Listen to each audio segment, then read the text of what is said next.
মুভির শুরুতেই চারপাশে জঙ্গলে ঘেরা একটি বাড়ি দেখানো হয়। বাড়িটি মূলত একটি বিজ্ঞানীর বাড়ি, যার নাম হচ্ছে ডক্টর সাত্তায়া। সাত্তায়া তার স্ত্রী পিয়া ও ছোট্ট সন্তান মানিশকে নিয়ে এখানে বসবাস করে। সাত্তায়া খুবই ভালো এবং শান্ত স্বভাবের মানুষ। দেখা যায় বাড়িটিতে সাত্তায়া তার নিজের আলাদা একটি ল্যাব তৈরি করেছে, যেখানে সে তার বিভিন্ন রকমের এক্সপেরিমেন্ট চালাতো। দীর্ঘ কয়েক বছর ধরে সাত্তায়া এমন এক জিনিস তৈরি করার চেষ্টা করছে যেটা বদলে দিতে পারে পুরো পৃথিবীর সময়ের হিসাব। বিশেষ করে সে একটি ঘড়ি বানানোর চেষ্টা করছিল যেটা সময়কে থামিয়ে দিতে পারে, পিছিয়েও নিতে পারে, এমনকি এই মেশিন দিয়ে সময়কে এগিয়েও নেওয়া যেতে পারে। সত্যায়া যখন তার এই এক্সপেরিমেন্ট চালাচ্ছিল তখন ক্যামেরা ঘুরে আসে একটি চিল পাখির দিকে। বাড়ির দারোয়ান যখন ইলেকট্রিক লাইন ঠিক করছিল তখন হঠাৎ ওই চিলটি দারোয়ানের উপরে আক্রমণ করে বসে এবং দারোয়ানের হাত থেকে সেই ইলেকট্রিক লাইনটি মাটিতে পড়ে যায়। এই সিনটা তোমরা একটু মনে রেখো, কারণ মুভির সামনে এটা কাজে আসবে। চিলটিকে দেখা যায় সেই ল্যাবের মধ্যে ঢুকতে, যেখানে সত্তায়া তার এই এক্সপেরিমেন্ট গুলো করছিল। চিল পাখিটির একটি পালক উড়ে গিয়ে পড়ে ল্যাবের কিছু কেমিক্যালের মধ্যে এবং সেই কেমিক্যালের কিছু প্রতিক্রিয়া আমরা দেখতে পাই। এর একটু পরে দেখানো হয় সত্তায়া যখন সেখানে আসে, সে দেখে সে টাইম ট্রাভেল ওয়াচটি কাজ করছে। সত্তায়ার এত পরিশ্রম অবশেষে সফল হয়। সে তৈরি করে ফেলে এক মহা আবিষ্কার, আর এই ঘড়ি দিয়ে সময়কে যে কোনো ভাবে ব্যবহার করা যায়। তোমরা হয়তো বুঝতে পারছো না যে এই ঘড়ির ক্ষমতা কতটা হতে পারে। দাঁড়াও, মুভির আরেকটু সামনে গেলেই সবকিছু বুঝতে পারবে। সত্তায়া তার এই এক্সপেরিমেন্টের নাম দেয় প্রজেক্ট 24। এই খুশিতে সত্তায়া তার স্ত্রী প্রিয়াকে নিয়ে আসে এই আনন্দের খবর জানাতে। ঠিক সেই সময়ে তাদের বাড়ির মধ্যে চলে আসে সত্তায়ার আপন যমজ ভাই আর্থেয়া। এই আর্থেয়া সত্তায়ার ভাই হলে কি হবে? এই আর্থেয়া নামক লোকটি সত্তায়ার একদম বিপরীত মানুষ। সে তার স্বার্থ হাসিলের জন্য যে কোনো কিছু করতে পারে, এমনকি সে তার আপন বাবা মাকেও খুন করতে পারে। এখন আর্থেয়াকে দেখে সত্তায়া ও প্রিয়া ভীষণ ভয় পেয়ে যায়, কারণ সত্তায়া জানে যে আর্থেয়া কি ভয়ঙ্কর একজন মানুষ। মূলত আর্থেয়া এখানে এসেছে তার ভাইয়ের আবিষ্কৃত সেই ওয়াচটি কেড়ে নিতে, যার মাধ্যমে সে চায় টাইম ট্রাভেল করে পুরো পৃথিবীতে রাজত্ব করতে। ওয়াচটি সাত্তায়ার থেকে চাইলে সাত্তায়া তাকে বলতে থাকে যে ওয়াচটি এখনো কমপ্লিট হয়নি। তবে আর্থেয়া ইতিমধ্যেই জেনে গিয়েছিল যে তার ভাই সাত্তায়া ওয়াচটি ইতিমধ্যেই বানিয়ে ফেলেছে। আর্থেয়া সাত্তায়ার ছেলেকে খুঁজতে থাকে, কারণ তার কাছে গেলেই সেই ওয়াচটি হয়তো সে খুঁজে পাবে। কিন্তু সাত্তায়া তার ছেলেকে ইতিমধ্যে একটা আলাদা রুমের মধ্যে বেবি ক্যাপসুলের ভেতরে রেখে দিয়েছিল। এই জন্য আর্থেয়া পুরো বাসা খুঁজেও সেই বাচ্চাটিকে খুঁজে পায় না। আর্থেয়া রেগে সাত্তায়াকে চেয়ারের সাথে বেঁধে ফেলে এবং তার স্ত্রী পিয়াকে তারই চোখের সামনে নির্মম ভাবে মারতে থাকে। এখন পিয়ার মৃত্যু নিশ্চিত করতে আর্থেয়া যখন কয়েকটা গুলি করে বসে, সেখানের সিলিন্ডার ব্লাস্ট হয়ে বিশাল একটা বিস্ফোরণ ঘটে, আর এই বিস্ফোরণের কারণেই সাত্তায়ার স্ত্রী পিয়া সেখানেই মারা যায়, আর আর্থেয়া সেখান থেকে একটু দূরে ছিটকে যেয়ে পড়ে। এই সুযোগে সাত্তায়া নিজেকে ছাড়িয়ে নিয়ে তার ছেলেকে সহ সেই ক্যাপসুল নিয়ে একটি আন্ডারগ্রাউন্ডের মিনি ট্রানজিট দিয়ে পালাতে থাকে। আর্থেয়া তাকে ধরতে গেলে সেই আন্ডারগ্রাউন্ডের দরজা অটোমেটিক বন্ধ হয়ে যায়, তাই সে এবার গুন্ডা পান্ডা নিয়ে এবং মোটরসাইকেল দিয়ে সাত্তায়াকে ধাওয়া শুরু করে। সাত্তায়া তার ছেলেকে নিয়ে দৌড়াতে দৌড়াতে সেখানকার ব্রিজ থেকে লাফ দিয়ে সোজা একটি ট্রেনের উপরে উঠে পড়ে। এই অবস্থায় আর্থেয়া সেই ট্রেনের পিছু করতে থাকে এবং অবশেষে সেও ওই ট্রেনের মধ্যে উঠে পড়ে। ট্রেনে উঠে সাত্তায়াকে সে ধরে ফেলে এবং জিজ্ঞেস করতে থাকে যে সেই ঘড়িটি কোথায়। সাত্তায়া কোনো কথা না বললে এবার আর্থেয়ার চোখ যায় সেই বেবি ক্যাপসুলের ওপরে, আর সাথে সাথে সে বুঝে যায় যে এই ক্যাপসুলের মধ্যে হয়তো সেই ঘড়িটি রয়েছে। সেই বেবি ক্যাপসুল দেখে এবার আর্থেয়া সাত্তায়াকে বলতে থাকে, ঘড়িটি যখন আমি পেয়ে গিয়েছি তাহলে তোর বেঁচে থেকে আর কি লাভ। এই কথা বলে সাত্তায়াকে সে গুলি করে সেখানেই মেরে ফেলে। আর্থেয়া সাত্তায়াকে মারার পরে সেই ক্যাপসুলটি খুলতে যায়, তখন সেই ক্যাপসুল থেকে একটি কামডাউন শুরু হয়। এই অবস্থায় আর্থেয়া বুঝতে পারে না যে এই ক্যাপসুলের মধ্যে কি রয়েছে। একটু পরেই যখন কামডাউন শেষ হয়ে ক্যাপসুলটি খুলে যায়, আর্থেয়া দেখতে পায় যে এই ক্যাপসুলের মধ্যে কোনো ঘড়ি নয়, বরং এই ক্যাপসুলের মধ্যে রয়েছে একটি বম। এটা দেখে সে ভয়ে লাফিয়ে পড়ে সেই ট্রেন থেকে এবং এই দুর্ঘটনায় সে ডাইরেক্ট একটি খাদের মধ্যে যেয়ে পড়ে। কিন্তু তারপরে দেখা যায় এই কামডাউন মূলত ছিল একটি ফেক বোমার, আর সাত্তায়ার ছেলে মানিশকে দেখা যায় একটি মহিলার কোলে। সাত্তায়া তার ছেলেকে বাঁচানোর জন্য আগেই এই প্ল্যানটি করে রেখেছিল। এখান থেকে সিন শিফট হয়ে আসে 26 বছর পরের একটি ঘটনায়, যেখানে ব্যস্ত শহরে একটি ওয়াচ রিপেয়ারের দোকান আমরা দেখতে পাই।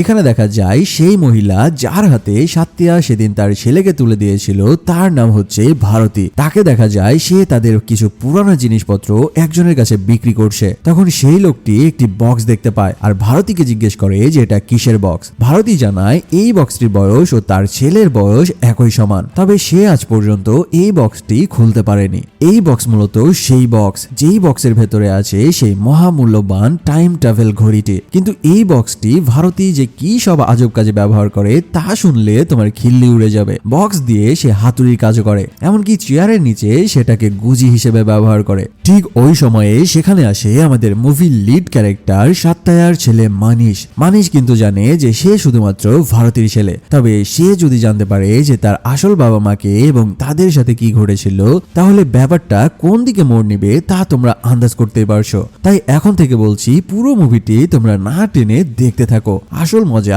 সামনেই রয়েছে। মানিশকে তাদের দোকানের বাইরে চুইংগাম ফেলতে দেখে তার মা ভারতী তাকে বলতে থাকে সে যেন এভাবে যেখানে সেখানে চুইংগামের খোসা না ফেলে রাখে। আর তার এই চুইংগামের কারণে তার মা ভারতীর পায়ের জুতার নিচে এলোমেলো জিনিসগুলো সব আটকে যায়। তোমরা একটু কষ্ট করে এই চুইংগামের কাহিনীটাও মনে রেখো, একটু পরেই এর আসল মজা দেখতে পারবে। সিন কাট হয় এবং নিয়ে আসা হয় একটি ট্রেন স্টেশনে। আমরা এখানে পরিচিত হই আমাদের মুভির হিরোইন সাতিয়ার সাথে। সাতিয়াকে তার পরিবারের সাথে আকার ইঙ্গিতে আমরা কথা বলতে দেখতে পাই। আর তাদের পুরো পরিবারের এমন কাহিনী দেখে স্টেশনের একটি লোক বলে যে আহা এত সুন্দর একটি মেয়ে, সে কিনা আবার বোবা। এ কথা শুনে আরেকজন বলে আরে এই মেয়েটি বোবা না, আসলে তাদের পরিবারের একটি মেয়ে তাদের সাথে মূল্যমালিন্য হওয়ার কারণে রাগ করে বাড়ি ছেড়ে পালিয়ে গিয়েছিল। তাই ভবিষ্যতে যেন তাদের মধ্যে এমন না হয় তাই তারা প্রতি শুক্রবার দুপুর 12টা পর্যন্ত কেউ কারোর সাথে মুখ খুলে কথা বলে না। সেই রাতের বেলা আমরা একটি হসপিটালে দেখতে পাই যে হসপিটালের বেড থেকে একজন মানুষ কোমা থেকে একা একাই উঠে যায় এবং মিরাজ নাম ধরে ডাকতে থাকে। ব্যক্তিটির হাত থেকে আমরা একটি চাবি পড়ে যেতে দেখি। আর এই চাবিটি যে আসলে কিসের তোমাদের সেটা মনে আছে, না থাকলেও সমস্যা নাই, একটু পরে সবকিছুই ক্লিয়ার হবে। সিন শিফট হয় সকালে। মিরাজ নামের সেই ব্যক্তিটি চলে আসে, ডক্টরকে বলতে থাকে যে আমি যা শুনছি তা কি সত্যি। উত্তরে ডক্টর জানায় একজন ব্যক্তি দীর্ঘ 26 বছর পরে কিভাবে কোমা থেকে ফিরে উঠতে পারে এটা একটা মিরাকেল। আমার লাইফে এরকম কেস আমি 2টা দেখিনি। এখন সেই ব্যক্তিটার ফেস রিভিল করলে দেখা যায় যে এই ব্যক্তি আর কেউই নয়, সে হলো স্বয়ং আর্থেয়া। তবে সে কোমা থেকে ফিরে উঠলেও তার পুরো পা প্যারালাইজড। আর্থেয়া তার নিজের এমন অবস্থা দেখে প্রচুর প্যানিক করতে থাকে।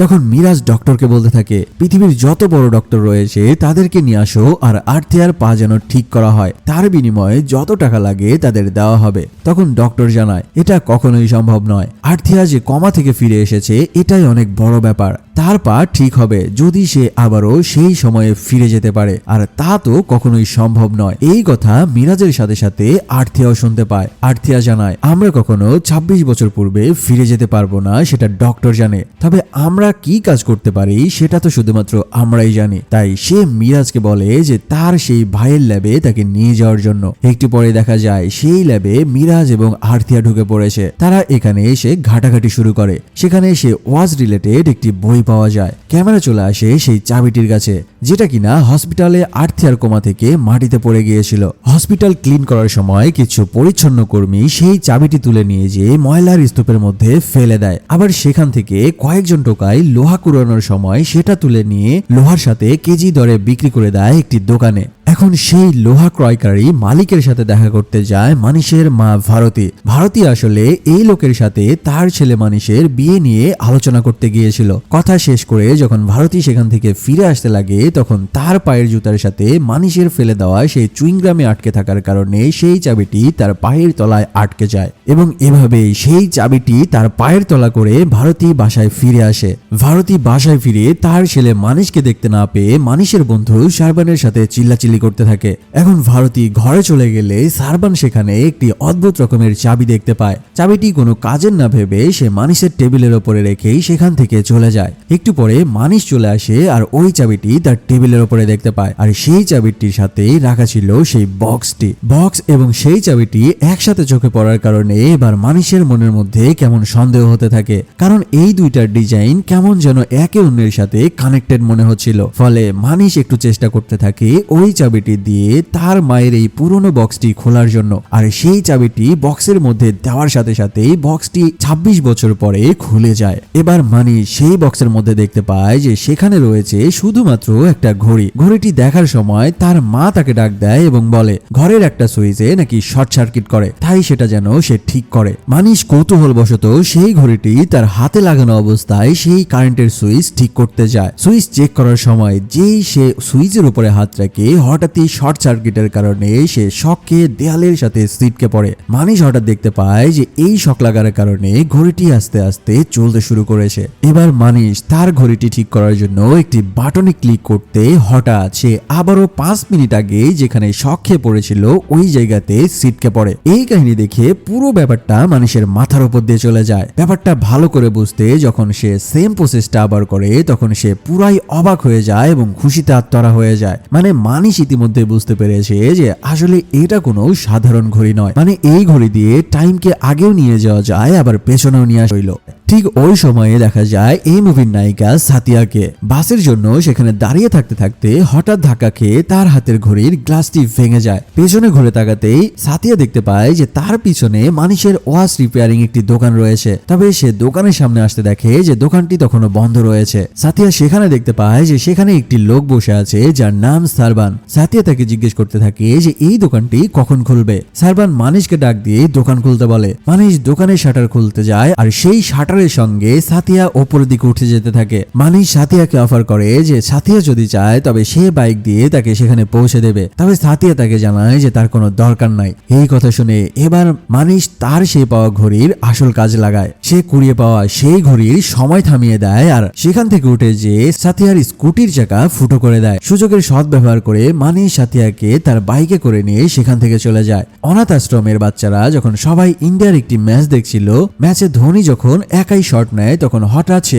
আউট হয়ে যায়। আর এই কাহিনী দেখে গ্যালারিতে থাকা সকল দর্শকের মন খারাপ হয়ে যায়। এবার মানিশ সাতিয়াকে ইমপ্রেস করার জন্য ঘড়ি ব্যবহার করে টাইম অফ করে দেয় আর সে চলে আসে স্টেডিয়ামের ভেতরে। যখন পুরো সময় থমকে ছিল ঠিক এই সময়ে স্ট্যাম্পের কাছের বলটি নিয়ে যে ধোনির ব্যাটের সামনে রাখে এবং সেই জায়গা থেকে ফিরে আসার সময়ে সে ধোনির সাথে একটি সেলফিও নিয়ে আসে। এরপরে সে যখন তার ঘড়ির বাটনে প্রেস করে তখন দেখা যায় যে আউট হওয়ার বদলে এবার একটা ছক্কা হয়ে গেছে। আর এই কাহিনী দেখে আশ্রমের বাচ্চাদের সাথে সাথে সাতিয়াও বেশ খুশি হতে থাকে। মানিশ সেই অনাথ আশ্রমে ফিরে আসলে সাতিয়া তাকে জিজ্ঞেস করে যে সে কোথায় গিয়েছিল। মানিশ উত্তরে জানায় যে তার মা তাকে ফোন দিয়েছিল দোকানে একটি কাস্টমার এসেছে, তাই সে তার মায়ের সাথে কথা বলতে গিয়েছিল। কিন্তু সাতিয়া তাকে বলে যে সে মিথ্যা বলছে, কারণ একটু আগেই সে মানিশকে দেখেছে স্টেডিয়ামের ভেতরে ক্যামেরাতে। মানে আসল কাহিনী হচ্ছে মানিশ যখন টাইম স্টপ করে স্টেডিয়ামের ভেতরে গিয়েছিল ঠিক ওই সময়ে সে ক্যামেরার মধ্যে ক্যাপচার হয়ে গিয়েছিল। এখন মানিশ তার দোষ কাটানোর জন্য সাতিয়াকে বলতে থাকে যে তার হয়তো কোনো রোগ রয়েছে যার নাম হচ্ছে ইমেজিন অফ রোমান্সোফিয়া।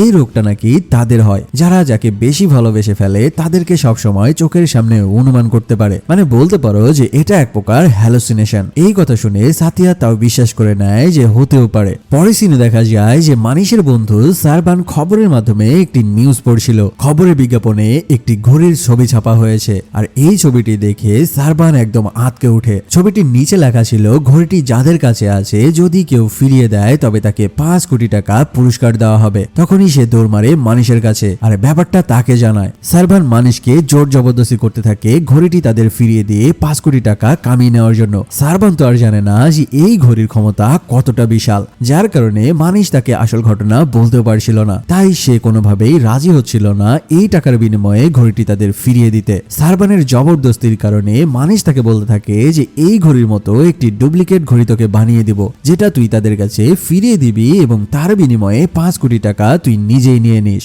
এরপরে মানিশ শুরু করে দিন রাত ধরে একই রকমের হুবহু একটি নকল ঘড়ি বানানোর কাজ। এভাবে বেশ কয়েকদিন পরে সে একদম হুবহু একই রকম ঘড়ি বানিয়ে ফেলে। ঘড়িটি একদম নিখুঁতভাবে কমপ্লিট করার পরে পরের দিন মানিশ এবং তার বন্ধু সারবান সেই ঘড়িটি নিয়ে ফনিক্স নামক সেই কোম্পানিতে যে উপস্থিত হয় যেখান থেকে আসলে পত্রিকাতে এই বিজ্ঞাপন ছাড়া হয়েছিল। তারা গিয়ে সেখানে দেখতে পায় যে তাদের মতো আরো শত শত লোক একই রকম ঘড়ি বানিয়ে সেখানে এসে অপেক্ষা অপেক্ষা করছে। সারভান তবুও সেখানে ঘড়িটি জমা দেয় এবং একটি সিরিয়াল নাম্বার নিয়ে সেখানে ওয়েটিং রুমে অপেক্ষা করতে থাকে। মানিশ সারভানকে ওই জায়গাতে বসিয়ে রেখে এক পা করে অফিসের আরো ভেতরে যেতে থাকে। একটু পর সে তার ওয়াচ ব্যবহার করে সময়কে একদম থামিয়ে দেয়। এরপর সে একটা রুমের মধ্যে ঢুকে কিছু কাগজ ঘাটাঘাটি করতে থাকে আর হঠাৎই সেখানে কিছু মানুষের পায়ের শব্দ পেয়ে সে টেবিলের নিচে লুকিয়ে পড়ে। তবে যখন সে সময়টাকে পজ করতে যাবে ঠিক তখনই দেখে যে তার ইতিমধ্যে ঘড়ির চার্জ ফুরিয়ে গেছে। কোনো রকম কুলকিনারা না পেয়ে সে ওই জায়গাতেই লুকিয়ে থাকে। দেখা যায় সেখানে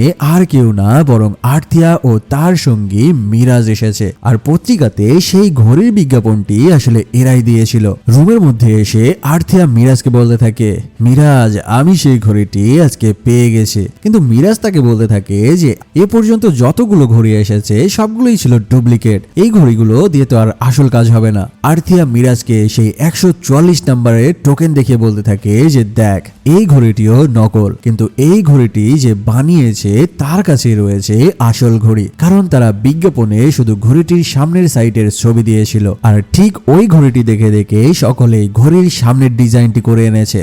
কিন্তু এই ঘড়িটির পেছনের ডিজাইন তারা পত্রিকাতে ছাড়েনি। তবে এই ঘড়িটির পেছনে একদম হুবহু লেখা রয়েছে প্রজেক্ট 24 আর ঠিক আসল ঘড়ির পেছনেও লেখা রয়েছে প্রজেক্ট 24। মানে এই ঘড়িটি যে লোক বানিয়েছে তার কাছে রয়েছে আসল ঘড়ি। আর্থিয়া মিরাজকে 144 নম্বর টোকেনধারী ব্যক্তিকে কনফারেন্স রুমে আসতে বলে। এরপরে মিরাজ কনফারেন্স রুমে যায় আর সারভানকে বলতে থাকে যে তোমার বানানো ঘড়ি সিলেক্ট হয়েছে এবং তুমি 5 কোটি টাকা জিতে নিয়েছো। সারভান তো এই কথা শুনে খুশিতে গদগদ হয়ে কনফারেন্স রুমে টাকা নিতে চলে আসে। আর রুমে যাওয়ার সময়ে সে এই খুশিতে হঠাৎ মানিশকে ফোন করে বসে। আর সেই সময়ে মানিশ টেবিলের নিচে থাকার কারণে তার ফোন বেজে উঠলে আর্থিয়া সেটা শুনতে পায়। মানিশ তাড়াহুড়ো করে তার পকেট থেকে ফোনটি বের করে নিতে গেলে পকেট থেকে সেই টোকেন নাম্বারটিও ছিটকে পড়ে আর্থিয়ার সামনে। যে আর্থিয়া বুঝে যায় যে আসল ব্যক্তি তো রুমে ইতিমধ্যে আগে থেকেই বসে রয়েছে। তাই সে মিরাজকে ফোন দিয়ে সারভানকে মেরে ফেলতে বলে। মিরাজ তার বসের অর্ডার পাওয়ার সাথে সাথেই সারভানকে মারতে শুরু করে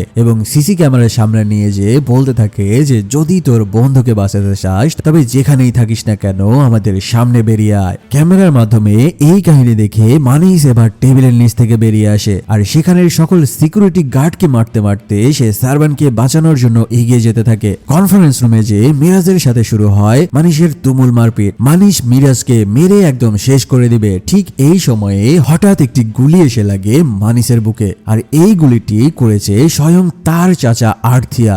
এরপর মানিশকে গুলি না করে সে মানিশের পেছনে থাকা গ্লাসে গুলি করলে সেই গ্লাসটি ফেটে মানিশ নিচের দিকে পড়ে যেতে থাকে। ঠিক ওই সময়ে আর্থিয়া এসে মানিশের হাত ধরে ফেলে। কি ভাবছো আর্থিয়া মানিশকে বাঁচানোর জন্য তার হাত ধরেছে? না, মূলত মানিশের হাতেই ছিল সেই আসল ঘড়িটি। আর এবার সেই ঘড়িটি নেওয়ার জন্য সে কুড়াল দিয়ে এক কোপে মানিশের পুরো হাতটাই কেটে রেখে দেয়। মানিশকে এক ধাক্কা মেরে বিল্ডিং থেকে নিচে ফেলে দিয়ে মেরে ফেলে। এরপরে মানিশের সেই কাটা হাত দিয়েই সেই ঘড়িটি আর্থিয়া চার্জ করে নেয়। ঘড়িটি চার্জ হওয়ার পরে আর্থিয়া প্রস্তুত হয় 26 বছর পূর্বে ফিরে যাওয়ার জন্য। আর্থিয়া এবার মিরাজকে বলতে থাকে সেই ল্যাবে পাওয়া বইতে লেখা রয়েছে এই ঘড়ি যে হাতে পড়ে থাকবে এবং যারা যারা এই ঘড়িটি স্পর্শ করবে তারা সকলেই মিলে টাইম ট্রাভেল করে একই জায়গায় ফিরে যেতে পারবে। আর গত 26 বছর ধরে মিরাজ আর্থিয়ার সেবা করার কারণে আর্থিয়া মিরাজকেও 26 বছর পূর্বে নিয়ে যাওয়ার জন্য রাজি হয়। যখন তারা দুজনেই সেই ঘড়িটির মাধ্যমে 26 বছর পূর্বে ফিরে যাওয়ার জন্য ঘড়িটির বাটন প্রেস করে তখন তাদের দুজনকে দুই জায়গাতে দেখতে পাওয়া যায়। তবে আর্থিয়া তার বেডের পাশে রাখা ক্যালেন্ডারে দেখতে পায় যে তারা শুধুমাত্র একদিন পেছনে চলে গিয়েছে। আর মিরাজ তখন তাড়াহুড়ো করে তার রুমে চলে আসে। মানে আজকের এই সিনটাই ছিল গতকাল রাতের সিন। আর্থিয়া বুঝতে পারে যে এই ঘড়িটি শুধুমাত্র 24 ঘন্টাই পেছনে যেতে পারে। মিরাজ তাকে জিজ্ঞেস করে যে স্যার তাহলে এখন আমরা কিভাবে 26 বছর পূর্বে ফিরে যেতে পারি? আর্থিয়া বলতে থাকে চোরের ঘরে চোর জন্ম হয়, বাটপারের ঘরে যেমন বাটপার হয় ঠিক তেমনি সায়েন্টিস্টের ঘরে সায়েন্টিস্টই জন্ম নেয়। আমরা যেহেতু 24 ঘন্টা পেছনে চলে এসেছি তার মানে এখনো মানিশ বেঁচে রয়েছে। শুধু পার্থক্য একটাই যে কালকে রাতে এই ঘড়িটি মানিশের হাতে ছিল আর আজকে রয়েছে আমার হাতে। তাই সে মিরাজকে বলতে থাকে যে যে করেই হোক এই ঘড়িটি সে যেন মানিশের হাতে পরিয়ে দিয়ে আসে। আর তাদের আগামীকাল যে ঘড়ির বিজ্ঞাপন বিজ্ঞাপনটি পাবলিশ করার কথা ছিল সেই বিজ্ঞাপনটি যেন আর পাবলিশ না করা হয়। তার কথা অনুযায়ী মিরাজ ঠিক তা পালন করতে থাকে। সকালবেলা মানিশ যখন ঘুম থেকে উঠে তখন তার হাতের ঘড়িটি না দেখে সে অস্থির হয়ে পড়ে এবং পুরো ঘর তন্ন করে সেই ঘড়িটি খুঁজতে থাকে। একটু পরে মানিশ বুঝতে পারে যে এই ঘড়িটি তার ডান হাতে রয়েছে, কিন্তু এখানে মানিশ একদম শিওর হয়ে যায় যে এই ঘড়িটি গতকাল রাতে তার বাম হাতেই ছিল, এমনকি সে কোনোদিন ডান হাতে ঘড়ি পরেনি। এই সব কিছু ভাবতে ভাবতেই তার সন্দেহটা আরো গভীর হয়ে যায়। সে দেখতে পায় যে তার ঘরের ফ্লোরে কিছু জুতার ছাপ রয়েছে। এখন রাতের বেলা তার সঙ্গে কি ঘটেছিল এটা জানার জন্য সে টাইম ট্রাভেল করে চলে যায় গতকাল রাতে এবং মিরাজ যে তার ঘরের মধ্যে এসেছিল এই কাহিনীটা এবার সে দেখে ফেলে। তবে এবার সে মিরাজ চলে যাওয়ার পরে তার পিছু করতে করতে মানিশ চলে আসে আর্থিয়ার বাসা পর্যন্ত। মানিশ লুকিয়ে লুকিয়ে ব্যাপারটা বোঝার চেষ্টা করে। সে লুকিয়ে দেখে মিরাজ বলছে, স্যার আমি এইমাত্র আপনার তৈরি সেই ঘড়ি আপনার ছেলেকে দিয়ে আসলাম। আপনার ছেলে তো পুরাই দেখতে আপনার মতো। এবার যখন আর্থিয়া পেছনের দিকে ঘুরে আমরা দেখতে পাই যে সে ইতিমধ্যেই তার ভাই সাত্তিয়ার রূপ ধারণ করেছে। তার মানে হচ্ছে মানিশকে তার বাসা পর্যন্ত নিয়ে আসাই ছিল আর্থিয়ার আসল প্ল্যান। এখন মানিশ এই সকল কথা শুনে সেখান থেকে ফিরে যেতে থাকে। কাল সকাল হলে সে তার মাকে জিজ্ঞেস করতে থাকে যে সে আসলে কে, তার জন্ম পরিচয় কি। এবার তার মা আস্তে আস্তে সকল ঘটনা তাকে খুলে বলতে থাকে। আসলে মানিশের বাবা সাত্তিয়া যখন তার হাতে মানিশকে তুলে দিয়েছিল তখন সে পড়ালেখা শেষ করে গ্রামের বাড়িতে ফিরে যাচ্ছিল ট্রেনে করে, যেখানে তার পরিবার তার জন্য পাত্র ঠিক করে রেখেছিল। কিন্তু সেদিন ওই ট্রেনের মধ্যে এই ঘটনাগুলো ঘটে গিয়েছিল। এরপরে যখন ভারতী ছোট্ট মানিশকে নিয়ে তার গ্রামে চলে আসে এই কাহিনী দেখে তার পুরো পরিবার সহ তার হবু স্বামীর পরিবারও অবাক হয়ে যায়। ভারতী তাদেরকে হাজারবার বোঝাতে থাকে যে এটা তার সন্তান নয়, কিন্তু তার এই কথা কেউ বিশ্বাস করে না। এমনকি তাদের এলাকার মানুষজন তাকে কুরুচিপূর্ণ কথা বলতে থাকে। এতে করে সে তার পরিবার ছেড়ে মানিশকে নিয়ে ওই গ্রাম থেকে চলে আসে। এখানে এমন এক আবেগঘন কথাবার্তার মধ্যে আমরা সেই মেয়ে সাথিয়াকে দেখতে পাই। সাথিয়া মানিশকে দেখে মনে করতে থাকে যে হয়তো তার আবারও সেই হ্যালুসিনেশন শুরু হয়েছে। তখন মানিশের মাকে দেখে সে আরো বেশি প্যানিক করতে থাকে। তবে এবার দেখা যায় মানিশ তার সামনে চলে আসে আর তাকে বুঝায় যে আসলে এটা তার হ্যালুসিনেশন নয়, বরং সে সত্যি তার সামনে মানিশকে দেখছে। আর এভাবে আস্তে আস্তে তাদের মধ্যে এক প্রেমের সম্পর্ক গড়ে উঠতে থাকে। এর বেশ কিছুদিন পরে একদিন রাতে আমরা আর্থিয়াকে দেখতে পাই যে ইতিমধ্যে এখনো সাত্তিয়া সেজে ঘুরে বেড়াচ্ছে। আর্থিয়া সাত্তিয়া সেজে হঠাৎ একদিন ভারতীর সামনে আসে আর তাকে সেই 26 বছর আগের ঘটনাগুলো বলতে থাকে। সে বলতে থাকে 26 বছর আগে মানিশের মাকে আর্থিয়া মেরে ফেলেছিল আর সে কোন রকমে সেদিন বেঁচে গিয়েছিল। আর্থিয়া এখানে মানিশের মার কাছে ক্ষমা চায় তার জীবনটি এমন ভাবে নষ্ট করার জন্য। সে এখানে শুধু এসেছে তার ছেলেকে এক পলক দেখার জন্য। আর্থিয়া সাত্তিয়া সেজে কঠিন ভাবে প্লে করতে থাকে। তবে যাই হোক, ভারতী তাকে বলতে থাকে যে এত বছর পরে আসার কারণে কয়েকদিন যেন সে এখানে থেকে যায়। অন্যদিকে দেখা যায় মানিশের নানা ও মামা কিছু মানুষদের সাথে ডিসকাস করছিল যে তাদের গ্রামের স্কুলটি কিভাবে নতুন করে সারিয়ে তোলা যায়। এই কথা শুনে সাত্তিয়ার রূপে থাকা আর্থিয়া জানায় যে সেই টাকা সে নিজেই দিবে। আর্থিয়া সাথিয়াকে তার সঙ্গে তার ঘরে যেতে বলে সেই টাকার চেক আনার জন্য। আর্থিয়া তার ব্যাগ থেকে একটি চেক বের করে সিগনেচার করে সাথিয়ার হাতে দেয়। চেকটা পড়তে গেলে সাথিয়া দেখে সেই চেকের সিগনেচারে সাথিয়ার বদলে আর্থিয়া লেখা। চেকের এই সাইন দেখে সাথিয়া বুঝে যায় যে সাথিয়া সেজে যেই লোকটি এখানে এসেছে সে আসলে সাথিয়া নয়, বরং সে হচ্ছে সাথিয়া ও পিয়ার খুনি আর্থিয়া। ঠিক একই সময়ে ব্যাপারটা আর্থিয়া বুঝতে পারে যে সে চেকটিতে সাইন করার সময়ে ভুল করে তার আসল নাম লিখে ফেলেছে। যখন আর্থিয়া সাথিয়াকে বলতে থাকে চেকটি তার হাতে ফিরিয়ে দেওয়ার জন্য, এবার পরিস্থিতি বিবেচনা করে সাথিয়া এক দৌড়ে ঘর থেকে বেরিয়ে যায় মানিশের দিকে দৌড়াতে শুরু করে। আর এদিকে আর্থিয়া তার হুইল চেয়ার নিয়ে সাথিয়ার পিছু করতে করতে তাকে ডাকতে থাকে। সাথিয়া যখনই মানিশের সামনে গিয়ে পৌঁছাবে ঠিক তখনই আর্থিয়া ইচ্ছাকৃতভাবে সিঁড়ি থেকে নিচে পড়ে যায়। বাবাকে বাঁচাতে সে তার ঘড়িটি ব্যবহার করে কিছু সময় পূর্বে চলে যেতে থাকে। ঠিক ওই সময়ে আর্থিয়াও যে মানিশের হাত ধরে নেয়। আর তোমরা তো ভালো করেই জানো যে এই ঘড়িটি যার হাতে থাকবে এবং এই ঘড়িটি যে যে স্পর্শ করে থাকবে তারা সকলে ওই সময়ে ফিরে যেতে পারবে। ফলে যখন তারা বেশ কিছু সময় পূর্বে ফিরে যায় তখন আমরা দেখতে পাই যে সাথিয়া আর্থিয়ার রুমে চেক নেওয়ার জন্য দাঁড়িয়ে রয়েছে। আর এবার আর্থিয়ার মাথাও থাকে যে এবার চেক সাইন করার সময়ে আর্থিয়ার জায়গায় সার্থিয়া লিখতে হবে। আর এরপর সে প্ল্যান মতো ঠিক একই জায়গাতে তার নিজের নামের বদলে তার ভাই সাথিয়ার নাম লিখে চেক সাইন করে। আর সেই চেকটি নিয়ে সাথিয়া সেই রুম থেকে নরমালি বেরিয়ে আসে। রাতে দেখা যায় সাথিয়ার দরজায় কেউ টোকা মারলে সাথিয়া দরজা খুলে দেখে যে মানিশের বাবা সাথিয়া দাঁড়িয়ে রয়েছে। সাথিয়া তাকে বলতে থাকে সাথিয়া যদি রাজি থাকে তবে সাথিয়া এবং মানিশের বিয়ের জন্য তার পরিবারের সঙ্গে তারা কথা বলবে। এই কথা শুনে সাথিয়া মত পোষণ করলে সাথিয়া সেখান থেকে চলে যায়। তবে এখানে হঠাৎ করে সাথিয়া লক্ষ্য করে যে এটা আসলে মানিশের বাবা সাথিয়া নয়, বরং এটা মানিশ নিজেই। সাথিয়ার থেকে বিয়ের কথা বের করতে মানিশ তার বাবার রূপ নিয়েছিল। তখন হঠাৎ সেখানে মিরাজ এসে পড়ে এবং আর্থিয়াকে ভেবে তাকে বলতে লাগে, স্যার আমি আপনাকে এত খুশি কখনো দেখিনি যেটা আপনি আপনার ছেলেকে ফিরে পাওয়ার পরে হয়েছেন। হয়তো আপনার স্ত্রী অর্থাৎ মানিশের মা বেঁচে থাকলে আপনার আরো খুশি হতেন। তাই আপনার ছেলে মানিশকে আপনি বলুন সে যেন ওই টাইম ট্রাভেল ঘড়িটি মডিফাই করে, যেন আমরা আবারও সবাই মিলে 26 বছর আগে পৌঁছাতে পারি। আসলে মিরাজ এই কথাগুলো এমনি এমনি নয়, বরং এই কথাগুলো বলেছিল আসলে পরিকল্পনা করে। মিরাজের এই কথাগুলো শুনে মানিশ ওই জায়গা থেকে পেছন মুখ করেই চলে যায়। আর বাসায় ফিরে সে আবারও সেই ঘড়িটি নতুন করে বানাতে শুরু করে। এর বেশ কিছুদিন পরে সে ওই পুরো ঘড়িটিকে প্রস্তুত করে ফেলে এবং ফাইনালি তার বাবার সামনে নিয়ে যায়। মানিশ তার বাবাকে বলতে থাকে যে এই ঘড়িটি শুধুমাত্র 24 ঘন্টায় সময় পজ করে রাখতে পারত, তবে এখন এই ঘড়িটি সে মডিফাই করে ফেলেছে। আর এই ঘড়ি দিয়ে এখন যে কোনো দিন, যে কোনো মাস, এমনকি যে কোনো বছর আগে তারা ফিরে যেতে পারবে। যদি তার বাবা সেই সময়ে ডেট এবং তারিখ জেনে থাকে তবে সে যেন এই ঘড়ি দিয়ে সকলকে নিয়ে 26 বছর আগে ফিরে যায়। কারণ মানিশের মনের মধ্যে একটাই আকাঙ্ক্ষা, সে যে কোনো মূল্যে তার নিজের মাকে এক নজর দেখতে চায়। এটা বলে সে ওই ঘড়িটি আর্থিয়ার হাতে তুলে দেয়। আর্থিয়া এবার সেই ঘড়িটি হাতে নেওয়ার পরে আসল ঘটনা বলতে থাকে যে সে আসলে এখানে কেন এসেছে এবং তার আসল পরিচয় কি। এমনকি অতি উৎসাহী হয়ে সে এটাও বলে দেয় যে সে আসলে তার আসল বাবা নয়, বরং সে নিজের হাতে তার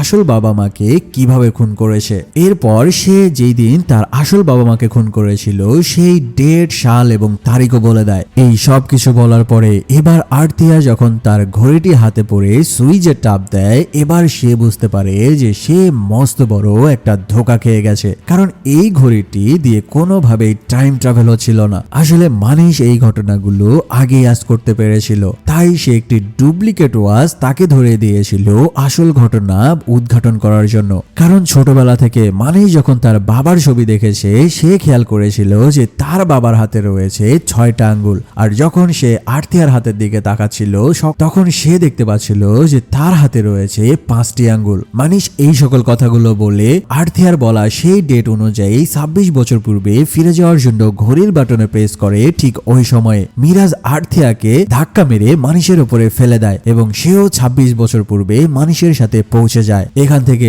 সিন টাইম ট্রাভেল হয়ে চলে আসে 26 বছর পূর্বে। তিয়াকে দেখা যায় হঠাৎ করে সে তার ঘড়িটি খুঁজে পাচ্ছিল না। যখন সাতিয়া তার স্ত্রী পিয়াকে জিজ্ঞেস করে যে সেই ঘড়িটি সে দেখেছে কিনা, এবার পিয়া দেখে যে সেই ঘড়িটি রয়েছে তাদের ছোট্ট ছেলে মানিশের হাতে। ঘড়িটি দেখার পরে সাতিয়া বুঝতে পারে যে এই ঘড়িটি আসলে তার ঘড়ি নয়। এবার সাতিয়া সেই ঘড়িটি নিয়ে বেশ কিছুক্ষণ পর্যবেক্ষণ করার পরে বুঝতে পারে যে এই ঘড়িটি আসলে তারই বানানো ঘড়ি, তবে এই ঘড়িতে বেশ কিছু মডিফাই করা রয়েছে। আর এবার সাতিয়া তার স্ত্রী পিয়াকে বলতে থাকে যে আসলে আমরা এখানে এসেছি টাইম ট্রাভেল করে, আর আমাদের ছেলে এসেছে ভবিষ্যৎ থেকে। সে আমার বানানো এই ঘড়িটা নতুন করে মডিফাই করেছিল। তবে এখানে সাতিয়া বুঝতে পারে যে তাদের এই ছেলেটি কোনো কিছুর ইঙ্গিত দেওয়ার জন্যই ভবিষ্যৎ থেকে পূর্বে ফিরে এসেছে। এই সকল কিছু কথা ভাবতে ভাবতেই তারা বাসার নিচে বাইকের শব্দ শুনতে পায়। বিপদের আশঙ্কা বুঝতে পেরে তারা পালানোর প্রস্তুতি নেয়। তবে সেখানে আর্থিয়া এসে গেলে তারা বাড়ি থেকে আর বের হতে পারে না। আর্থিয়া এসে জানায় যদি সার্থিয়া তাকে ওই ঘড়িটি দিয়ে দেয় তবে সে তাকে এবং তার পুরো পরিবারকে ছেড়ে দেবে। এ কথা শুনে সার্থিয়া তার সামনে এসে ঘড়িটি তাকে দিয়ে দিলে আর্থিয়া ঘড়িটি নেওয়ার পরে সার্থিয়াকে মারতে শুরু করে। আসলে আর্থিয়া ভাবছিল যদি সার্থিয়া বেঁচে থাকে তাহলে সে আবারও একই রকমের ঘড়ি তৈরি করবে। তবে ওই সময়ে সার্থিয়ার ছেলে মানিশের কান্নার আওয়াজ শুনে এবার সার্থিয়াকে ছেড়ে দিয়ে ছোট্ট মানিশকে মারার জন্য এগিয়ে যেতে থাকে। তবে তার পায়ের সামনে বিষাক্ত কেমিক্যাল পড়ে যেয়ে পুরো ফ্লোরটি নষ্ট হয়ে গিয়েছিল, যার কারণে সেখানে পা দেওয়া মাত্রই ফ্লোরটি ভেঙে আর্থিয়া নিচের দিকে পড়ে যেতে থাকে। সে এমন ভাবে ছাদ এবং ফ্লোরের মাঝে আটকে যায় যে নিচে ধারালো বস্তু থাকার কারণে নিচে নামতে পারছিল না। এই সুযোগে সার্থিয়া সেই ঘড়িটি এবং তার স্ত্রী সন্তানকে নিয়ে সেখান থেকে বাইরে বের হয়ে যায়। বাইরে বের হওয়ার আগে সার্থিয়া তার ছেলের বেবি ক্যাপসুলটি আর্থিয়ার সামনে রেখে যায় এবং আবারও সেই কামডাউন শুরু হয়। যারা মুভিটি মনোযোগ দিয়ে দেখেছো তাদের নিশ্চয়ই মনে রয়েছে এই ক্যাপসুলের মধ্যে আসলে কি রয়েছে। আসলে এই ক্যাপসুলের মধ্যে ছিল একটি ফেক বোমা। আর্থিয়া আবারও সেটাকে বোমা ভেবে নিচে লাফ দেয়, তবে ভাগ্যক্রমে মিরাজ এসে তাকে বাঁচিয়ে নেয়। কিন্তু সেই ধারালো বস্তুটি মিরাজের পেটের মধ্যে ঢুকে যাওয়ার কারণে মিরাজ সেখানেই মারা যায়। এখন সাত্তিয়া তার ছেলে এবং স্ত্রীকে নিয়ে পালাতে গেলে বাড়ির দারোয়ান আর্থিয়ার সাথে মিলিত হওয়ার কারণে সাত্তিয়াকে ধরে ফেলে এবং তার মাথায় বাড়ি মেরে তাকে অজ্ঞান করে দেয়। এরপরে সেখান থেকে বেঁচে আর্থিয়া এবার বাইরে আসে। যখন সে সাত্তিয়াকে গুলি করবে ঠিক তখনই দেখা যায় সাত্তিয়ার জ্ঞান ফিরে আসে, আর সে সামনে থাকা ইলেকট্রিক তার দিয়ে সেই ঘড়িটিকে চার্জ করে নেয় এবং মাত্র কয়েক সেকেন্ডের মধ্যে পুরো সময়কে একদম থামিয়ে দেয়। হ্যাঁ, এটাই সেই ইলেকট্রিক তার যেটা মুভির শুরুর অংশে তোমাদেরকে মনে রাখতে বলেছিলাম। এখন সময় আটকে থাকার কারণে আর্থিয়া যেই কয়টা গুলি করেছিল ঠিক সেই কয়টা গুলি একদম থমকে যায়। সাত্তিয়া এবার উঠে এসে ওই গুলিগুলোকে ঘুরিয়ে দেয় আর্থিয়ার দিকে, মানে নিজের করা গুলিগুলোই এখন তার দিকেই ঘুরে গেছে। এরপরে সাত্তিয়া ওই জায়গা থেকে উঠে তার স্ত্রী এবং বাচ্চাকে নিয়ে সেখান থেকে পালিয়ে যায়। কিছু দূর যাওয়ার পরেই দেখা যায় যে সাত্তিয়া তার হাতের ঘড়ির বাটন প্রেস করে দিয়েছে। সময় চলমান হওয়ার সাথে সাথেই গুলিগুলো উল্টা ঘুরিয়ে এসে আর্থিয়ার বুকের মধ্যে ঢুকে যেতে থাকে, আর এভাবেই নিজের করা গুলি থেকে আর্থিয়া নামক এই মানুষরূপী লোকের মৃত্যু হয়। সাত্তিয়া যখন তার স্ত্রী এবং সন্তান মানিশকে নিয়ে সামনের দিকে এগোতে থাকে, এবার তার স্ত্রী বলতে থাকে যে এই সকল কিছু ছেড়ে দিয়ে সাধারণ একটি জীবনযাপন শুরু করতে। তার মুখে এমন কথা শুনে সাত্তিয়া কিছু না বলে সেই ঘড়িটি দূরে কোথাও ফেলে দেয়। ঠিক ওই সময়ে সেখানে একটি ট্রেন আসতে দেখলে এবার তারা সকলে মিলে সেই ট্রেনের মধ্যে উঠে পড়ে, আর ঠিক ওই ট্রেনের মধ্যে আমরা সেই সময়ের মানিশের সেই পালিত মা ভারতীকে দেখতে পাই। ভারতী তাদের অপোজিট সিটে বসেছিল। এবার ভারতী তাদের জিজ্ঞেস করতে থাকে যে আপনারা কোথায় যাচ্ছেন। তার এই প্রশ্নের জবাবে সাত্তিয়ার স্ত্রী প্রিয়া বলতে থাকে যে